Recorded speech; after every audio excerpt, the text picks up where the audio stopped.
Hello, all wonderful attendees of this ninth edition of the Polygen Symposium of Rising Scholars. It's just been an amazing day of student presentations. I have been flitting about like a butterfly, looking at all of these great panels, discovering things from the history of American fashion to some great insights into the country of Hungary, where we have a large percentage of our team, and all the way into sports analytics style projects, which are the sort of things that I find myself hungrily reading anyway on the likes of ESPN and 538 and so forth. Really amazing student presentations around the board. I am Dr. G.P. Laborde, the head of strategic initiatives at Polygence.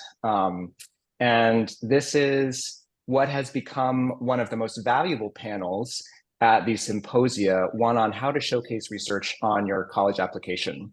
And more broadly, it serves as an opportunity for all of you as students and parents and family members who are attending these wonderful talks today to ask your burning questions about what the college application process is like. There are so many things that are changing. It's been a very dynamic few years. And for that reason, we're so grateful to have all of these experts with us. I am going to briefly introduce the folks here and then let them offer more robust views into their work with students. And then we'll just jump right into questions. I invite all of you attending right now to begin entering those questions into the Q&A, and I'll provide them to our panelists as the conversation unfolds. But really the questions that you have are the ones that we want to answer, so please begin entering them as early as right now. Great, so to begin, I want to introduce John Gardezi and Dr. Kristen Willmott. We'll also be joined, I hope, by Tomer Rothschild, who is the head of a counseling team called Elite Scholars of China. Here he is, I see him. He is raising his hand, and we'll find a way of getting him into this side of the presentation. Tomer, if you can hear us, if you log into Zoom with the email address that we sent this invitation to, then you should be able to join the panel. With that, John, would you like to begin by introducing yourself briefly, and then we'll move to Kristen. Okay, so hi everyone, John Gardezi, coming to you from the island of Oahu and the city of Honolulu. So just a quick background of myself. I graduated from Harvard in 2009. I'm a former interviewer for the Harvard College Office of Admissions, and I've been doing admissions counseling for over 10 years with students from across the US, around the world. So I'm excited to be with you today and answer some of your questions. Great. Hi, everyone. I'm Kristen. I am so excited to be chatting with you today. I have a PhD in education with a concentration in higher ed. I am a former admissions and financial aid officer for Harvard Graduate School of Arts and Sciences. I've got experience at the K through 12 level as a substitute teacher, and I've taught as an adjunct for 3 universities across Massachusetts and New York. My current role is with Top Tier Admissions. We're based in Concord, Massachusetts, and I've been there 11 years and counting. And I work with students anywhere from 7th grade all the way up through the PhD level, helping them through their middle school, high school, college pathways, and then also diving into the very complex college and graduate school admissions arena. Amazing, thank you, Kristen. We're going to work on getting Tomer to join us, but to begin, I would love to just invite you both to reflect on sort of a broad question, which is about this year's application cycle. I know that this fall, there is a new crop of students that you're working with, but given all of the changes that have happened from affirmative action to changes to the FAFSA application, what are the big takeaways that you are preparing students to think about as they prepare for applications this year?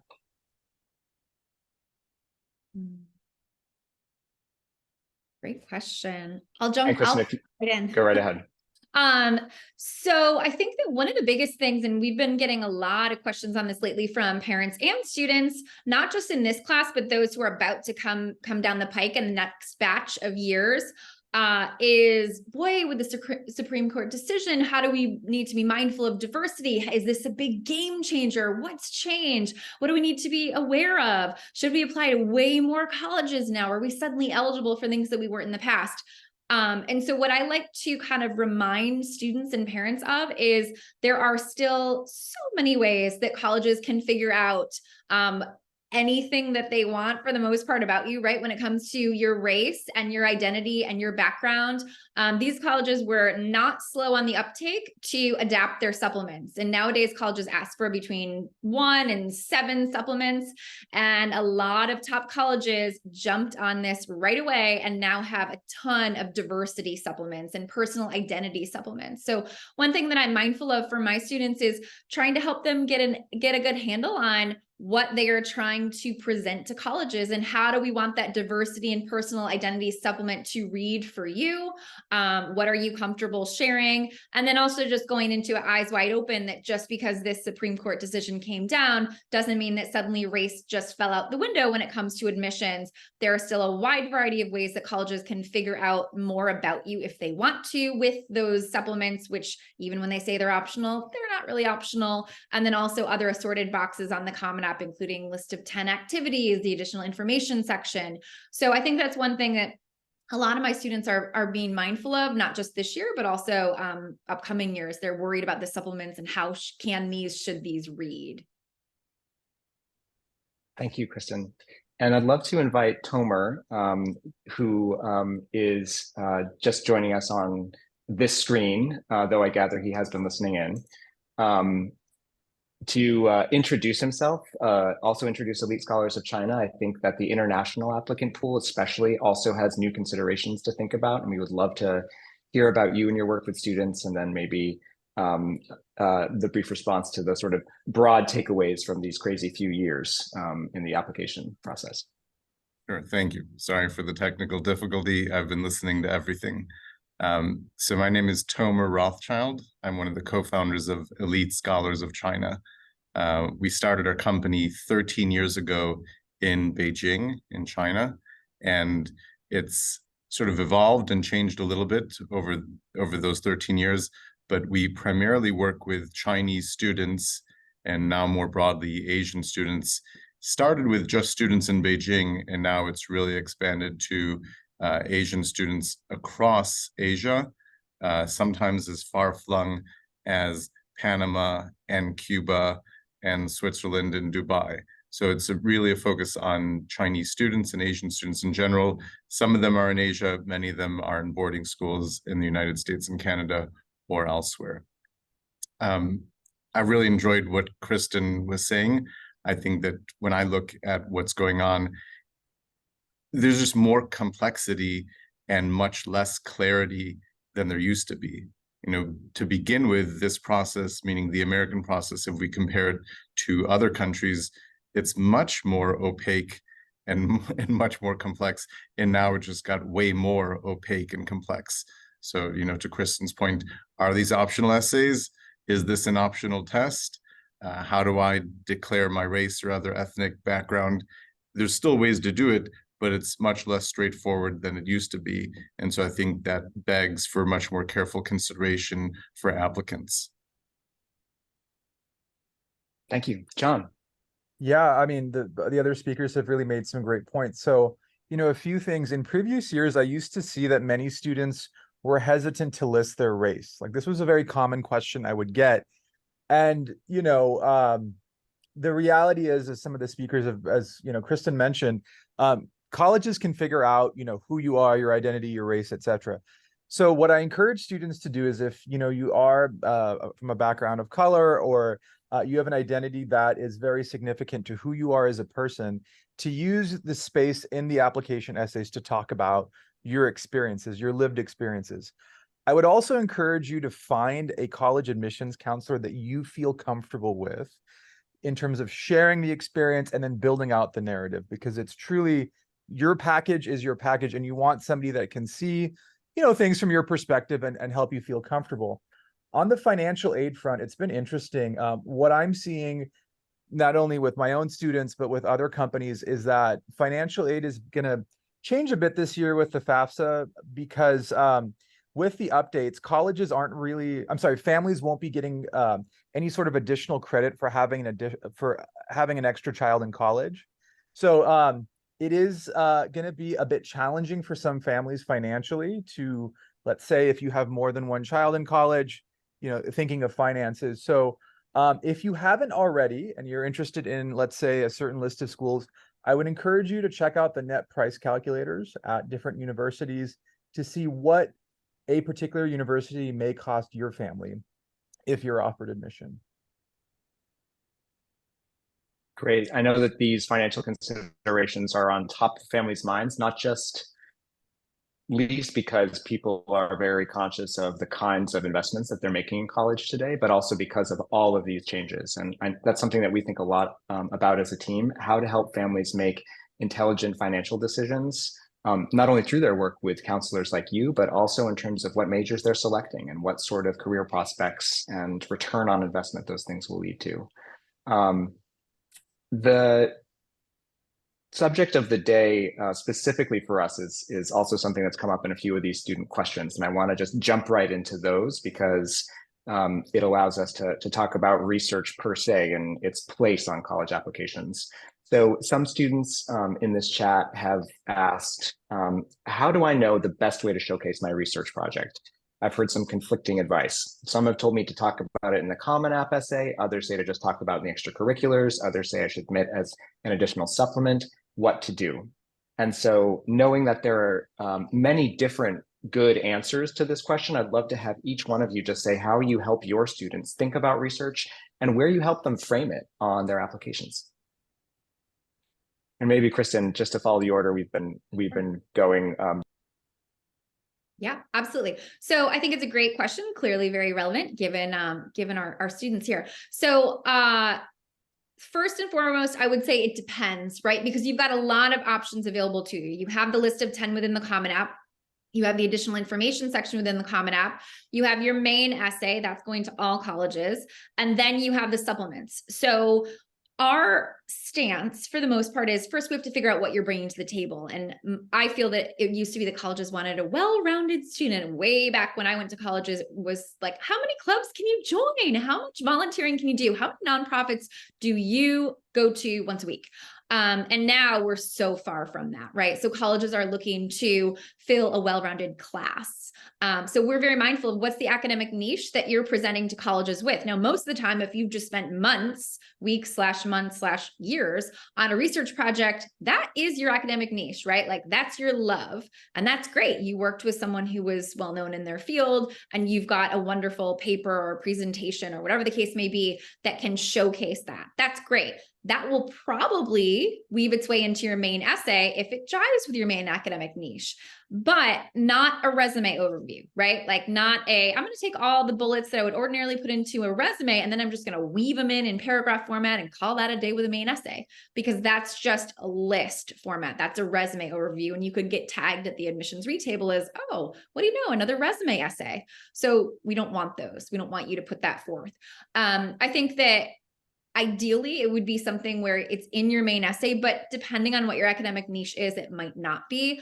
We really urge our students to utilize that additional information section, understanding it's way at the end of the Common App. So should that be one of your first 2 activities, depending on what you did, right? Like, did you write a paper? Did you publish it? Then did you then do an international conference presentation? Hopefully, in which case maybe you end up with 1 or 2 activities within that list of 10. So I think that it's unfortunately not a universal answer, in my opinion, because if I was working with that student, would say, great, tell me more. What'd you do? Let me see the paper. What are some conferences that we can pinpoint for you where you could present and submit abstracts to and get some presentations on the board? What are some peer-reviewed journal articles that we can churn out, that you could think about, that you can toss out some proposals to try to maximize the ways that you're revealing that wonderful research that you've been able to dive into? Before I give my response, I was just going to say that this is really rare because usually, well, this is a great panel that everyone's saying things that are extremely relevant and totally, I agree with basically everything. Most of the time when I hear other people talking about this process, you get a lot of fluff. So I think the students today can benefit because this is great advice. What I would add to what Kristen just said is that I see it as a balance between doing something that's very artful and then sticking to the very narrow constraints of the process. So the artful thing is you want to tell your story. To your question, GP, I think this is more about how do you fit that story into the narrow constraints of the process. And so, as Kristen said, I think most of the time, if you're doing a really major research project that is extremely a dominant strain in your story, then it will appear in multiple aspects of the common application.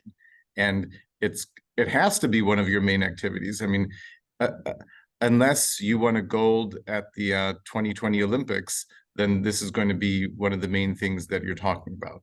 And I think that most of the time, the additional information section is a great way to talk about some of the nitty-gritty details that don't make for really good essay writing, or just remember the constraints. The activity section is so limiting, and in those few characters that are given, you really can't say much. So you're almost forced to spill over into your other supplementary essays as well as the additional information. And so I think all of those things play in concert. If you sort of think of the metaphor, you are producing a concert with different instruments, and each one of these instruments, meaning the different components of the common application, they make a different sound, they have a different width and a different length, and so you have to use all these instruments to create a harmonious sound, and that's what a really good story is from your common application. So I would agree with, everything that folks have been talking about. And, within the narrow constraints, I would add there are two places where research can make a tremendous impact on your application. One, I encourage students that if you had a great research experience, to ask for an outside letter of recommendation, particularly if you're interested in a STEM major or business or, a niche field. It could even be in the humanities. Having an adult who can speak to your intellectual vitality and your ability to conduct independent research is tremendous. You've also got the supplemental essays. So there is typically room there, for instance, Stanford has their intellectual vitality question every year. That is an excellent opportunity for you to talk about your research and how you grew through the process. Certainly the additional information section can be a terrific area. I would add a word of caution with the Common App main essay. You can work in research into the overall narrative. But one thing to keep in mind is, to Kristen's point, we don't want your Common App main essay to be a resume. It's really an opportunity for you to stand out and talk about what were, your quirks, your obstacles, your contributions, the things that really set you apart in your high school career. And certainly research is one aspect of that. So I've seen lots of students weave in their research experiences, but they do it in a way that's, in a sense, very tasteful and reflective of who they are holistically as a person, not I'm going to be the next, Nobel Prize winner of, medicine in 10 years or something like that. So, think about that and certainly work with a counselor to bounce ideas off of them in terms of where it makes sense to plug your research experience. Thank you all for, you've been able to actually predict some of the related questions that students have asked about this. And I think that to Tomer's point, that speaks to the attention to detail that these wonderful panelists are bringing. And I actually often equate the process of learning research to the process of learning music, which is something that I did in high school and before. Knowing that I would need a music teacher, this is not something that I could do on my own, and mentors providing the same sort of guidance throughout the research process for students to learn how to do it before they get to college is hugely beneficial. And I think that analogy, Tomer, of creating a symphony, of pulling all of these different lines of melody together into one coherent sound or combination of different instruments is a really wonderful metaphor for students to take away as they're planning to feature their projects on their applications. To combine a few other things, I think that there's interest from a lot of students about major choice. I know that in particular with the rise of direct major applications and specifically the sort of the sectioning out of different schools, particularly in fields like engineering and computer science, students are wondering, how should I position this? Should I plan on applying to the engineering school if that's what my parents want me to apply to? Or can I apply to a psychology program in broader arts and sciences applications? What are your recommendations? How do you counsel students when they're trying to make that difficult decision of applying direct to major or applying to schools more broadly with some more flexibility about what their majors might be? Great question. And so I see that question here. I think the words that pop out at me are, my parents want me to major in engineering. So that's complex, right? Because the student isn't saying, I really am so excited about engineering. I've done this, and my research is in engineering. It's, my parents want me to major in engineering, but I want psychology and I'm interested in psychology. So I bet it's deeper than that, right? It's not really that your parents just want you to major in engineering, right? They want you to get a job in engineering. They want you to pursue engineering career-wise. But we're more talking about the admission side of things, right? Like, unfortunately, we can't separate those out as much as every family might want us to when we think about the insane admit numbers that we're dealing with in today's land. So I think that when you come to the table saying, I love psychology, and then mom says, no, I love engineering for you, what you need to do is, what I recommend doing is take a step back and say, forget what you are disagreeing on. And instead, let's focus on what you're bringing to the table, right? Because for top colleges and even middle of the road colleges, it is, what are you bringing to us? It's not enough to say, hey, I'm so excited to study French literature. I really am compelled by the field of social anthropology. Instead, it's, these are all the things I'm bringing to you that I've already done. And currently I'm in the midst of doing these things in this field. It's not the world is my oyster, whatever shall I major in when it comes to prepping your Common App, right? Because your Common App is going to detail things you've already done. It sounds to me in this case, like if that student says, I'm interested in psychology, perhaps you already have been doing things in psychology, in which case your app should probably align with psychology. And then if that's something where you decide you want to apply for transfer into a school of engineering, then I think that sounds like a later conversation. Sometimes I have students who enter into our program this time, right? Like, I'm a senior. I know I need to kick out my early decision app a month from today, but actually now I really love computer science. And then on paper, when I look at all the details of what they bring to the table, there's not one thing in computer science. Actually, this happens a lot with business. And so then we have to say, well, I don't know that this is the best match for you unless you're looking at some other schools where maybe you don't need to have a full portfolio, for lack of a better word, of all the great things you've done in business or comp sci or engineering. Your odds of getting into a top school of engineering are extremely minimal. So perhaps once you can do more things in that area, then you're eligible for transfer. It's really a case-by-case basis, but I do try to point out to students, look at what the offerings are within the School of Liberal Arts, right? Because you could use that to your advantage. You could apply as a psychology major, note all of that within your Common App, have your main essay be about psychology, check the box for a psychology app. And then when you get to that school, you're well within your right to flip to bio or comp sci if that's offered within the School of Liberal Arts. They're not going to go back and say, what? You wrote that beautiful essay about social psychology. How dare you? We can't believe you're not in a behavioral psychology class freshman year fall term. What are you thinking? They're not going to go back and dig that up and kind of pin you to psychology. So it really boils down to a student by student situation, but I would urge parents and students to kind of have a frank conversation on what are our long-term goals? What's the best college fit for you, for us? What are we seeking in a college before you get too caught up in a no this major, because it's not a lifelong lock. Most students, over 2/3 of students, usually year over year, will switch majors at least once. So just because you're a high school senior, don't feel like I have to make this decision now and I disagree with my mom, and see if you can have a bit more of an open conversation and dialogue about it a bit further. So GP, I'm glad that you like the music symphony metaphor.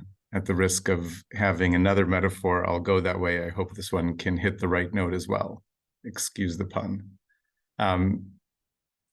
I like to look at what I call like the organizational structure of the university. I know that sounds like a really big term, but universities are systems, they are organizations, and they structure themselves. So let's look at maybe 2 or 3 universities and just see how they organize themselves. And by doing this, we can sort of answer the question of, you know, my mom wants me to study engineering, but I want to study psychology. So let's look at my alma mater at the business school level was University of Pennsylvania, Wharton. So it's divided into 4 schools: arts and sciences, which is a very typical classification, and then the engineering program, an engineering school, which is another typical classification, the Wharton School of Business, which is also typical, and then it has a really small program in nursing. We can sort of put nursing to the side because it's very small. The organizational structure, and here's where I use the metaphor of a house, is basically UPenn is taking its house and dividing it into 4 different rooms. And the largest room is arts and sciences. And then they have 2 pretty decent sized rooms called engineering and business, and then a tiny room on the side called nursing. What you really want to know is when I enter one room, meaning if I enter arts and sciences because I say that I want to study psychology and all of my activities are focused on psychology and the research that I did with polygens is focused on psychology, I'm presenting as a psychology intention student. When I enter into the College of Arts and Sciences, can I later go into a different room? And so then you can even push this metaphor further. Is there a door between these 2 rooms? And if there's a door, is it locked? And if it's locked, can I get a key? So if you look at it that way, you can see that oddly enough, even though the Wharton School is this dual program at the University of Pennsylvania, they make it quite easy, meaning the university does, to move from arts and sciences to the Wharton School, to the Wharton room. Other schools, on the other hand, make it quite difficult to move from one room to another, from one program to another. And so that's why I say, look at the organizational structure of the school and then ask yourself, do I need to have free movement from one room to another, from one college to another?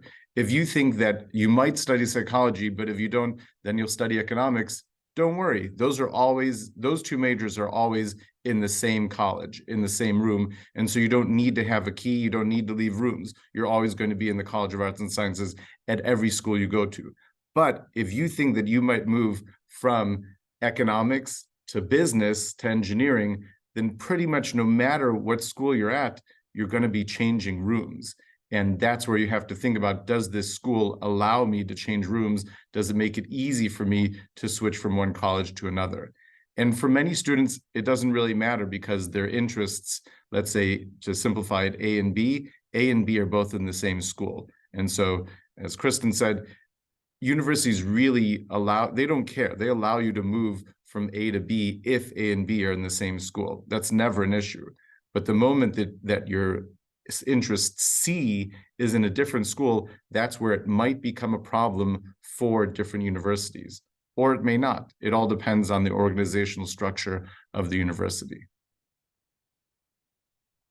So Tomer, I really appreciated this metaphor of a house and moving between different rooms. Historically, when this question has come up for many counselors, it's usually for folks who are interested in engineering or CS, and it comes down to a very basic question. I want to do engineering or CS, but I know that I can't move between some of the different rooms in the university as easily if I want to switch into an engineering or CS program. But the wrinkle is that I can't go for the more prestigious universities on my college list as easily. It's going to be harder to apply as an undergrad wanting to go into engineering or CS.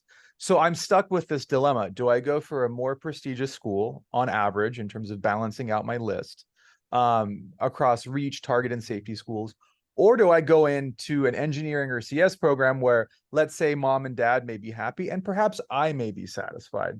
So I think it's important to have a useful lens when it comes to selecting the schools and majors. And there are a few things you can do. First off, if you're taking a step back, think about components like the social aspect of the school, the academic opportunities, including the ability to switch. Consider the financial element because, as we're talking about this, there is a certain amount of money that your parents will be spending, and likely nowadays many students are taking out loans. So there's a certain element of how committed are you to this investment of your education? And then, I think we were talking about this earlier was employment. What is the ROI on the major that you have a preference for, whether it's psychology, applied math, English, engineering, CS, or business for that matter. So I think what's helpful is to take a step back and look at universities on your list holistically. And I found that many times students can start to flush out this question of what is my major when they've looked at enough universities. This has just been fantastic advice, and I can imagine that each one of these points is particularly helpful for a given student as they're trying to think about these structures and possibilities for changing their decision or changing their mind throughout their education. There are so many other great questions on this topic, and I fear that we won't have the opportunity to get to them all. But what I do want to invite all of our brilliant panelists to do, if they wish, is to share their own emails in the chat. And we can also provide those to the students afterwards. If students have questions, or if you're in need of a college counselor, I can think of no finer group than the ones than the people that are here today. And they can answer these questions in more granular ways if this is the sort of support you need. To conclude this panel, because we want to be able to say farewell to another wonderful symposium with a brief address from our co-founders, Jen and Janos, in a few moments, I would like to turn to really a fun question for everyone to conclude. And it's a game that we've come to play as a tradition on such panels. Research opportunities for those of us who are not of Gen Z or Gen Alpha were pretty sparse, especially for those of us like me growing up in rural Maine. And I love to reflect on what I might have done if Polygence or a similar research opportunity was around when I was in high school. And so I just love to invite all of you, maybe as an expression of the things that you are interested in and you were interested in high school, to think what would have been that research project that you decided to undertake in high school? Maybe one that's connected to the work that you're doing today, or maybe one that expresses a moment in time when you were a younger person and thinking of the world and its many possibilities. Ooh, great question. Well, the hardest one yet. Yes. I think for me, I probably would have picked something in the land of education, but I think the more fun answer that also I maybe would have leaned into is I happen to think the field of packaging science is absolutely fascinating because all of us make decisions about packaging every single day, probably hundreds of times a day. And so I'm always mesmerized by the few colleges that offer this packaging science major. And I hope that more will, because I feel like it's something that's just such an interesting field. It has pieces of art in it, and it has engineering, and it has computer science, and it has graphic design, all wrapped up into one major that we all use all the time. So I feel like maybe I would have hunted down some opportunity to do packaging science. Amazing. Amazing. Summer? Well, I just want to give context to my answers. As I think about answering your question, I realize, like, man, my interests have really swerved and moved around a lot in that period of time. I mean, in college, I wrote an honors thesis on an obscure element of medieval Jewish philosophy. And, like, then I don't know, that was college. So that was a long time ago. And since then, I've moved around into a lot of different areas. Probably there's something that I would have really liked to explore further that I read a lot now, but never got a chance to fully explore, and that would be Picasso. And especially looking at the emergence of impressionistic art and cubism, and how that reflected the scientific changes at that time, and sort of the connections between how the microscope began to be used and how just the ability to see at the subatomic level was also being reflected in cubism and impressionism. An amazing answer, and one very close to the heart of your panel host, who was a art history major and a PhD in art history. Oh my God. I Okay. especially appreciate that, Tomer. I'm, John? wow. Yeah, wow. I can, Tomer, I really identify with, having interests that have evolved significantly since being an undergrad. So my concentration at Harvard was actually Near Eastern languages and civilization. So I studied Arabic and Persian. And one area that as an adult, I'm more interested in now is travel literature. I was telling GP, I spent 3 months backpacking through Europe and Turkey this summer. And I'm always fascinated how people from different cultures perceive new environments as they enter them, from the perspective of culture and society and behaviors. And so that was one of the most rewarding things to start exploring as an undergrad. So I would love to do a literature review of 19th century travelers in some of the places that I've visited this past summer, and to see how perceptions have perhaps evolved or changed over time. To me, it's fascinating. So, but maybe GP, you could start a program for adults, and everybody on this panel can join. And if you will can be get the a guarantee- first invited, I promise you. Oh, thank you, GP. Appreciate it. From my part, just to conclude, I was a very avid skier in high school, and my father, who was a dentist, was also a very handy person. He had a wood shop. He had built boats before school, and I think that if I were to go back in time, I would actually have worked with one of our mentors, an amazing woman who has an MS in engineering from Berkeley. One of her project ideas that she proposes is actually making your own pair of skis. And so I think that given unlimited choice, I would have jumped at that opportunity to say, I want to understand not only the craft behind making something like this, but really also the physics behind it, things to echo some of the points that the other panelists have made are not at all related to the things that I find myself doing on a day-to-day basis now, but still would have really tapped into a passion that I had back in high school.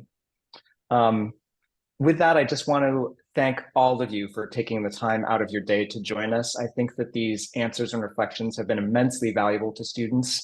I know that there are so many more questions that they would love to answer, and we would love to provide further programming for all of these students who have these burning questions. So please reach out to us. Students@polygens.org is a great place to begin. If you're in need of a college counselor, we can certainly steer you to one of these 3 amazing people and their teams, or to others, depending on where you are and what your interests are. And for those of you joining with college counselors already, I hope that this has been a good addition to the way that you're approaching your applications this season. It certainly is a very changing time. And so having this expert advice is something that I think all students can benefit from. With that, I will say thank you to everyone who attended, and remind you that we do have a closing address by our wonderful co-founders, Jin and Janos, coming up. So head back to the lobby and tune into that as we wrap up a wonderful symposium today. Thanks to all of you. Thank you. Thank you. Everyone.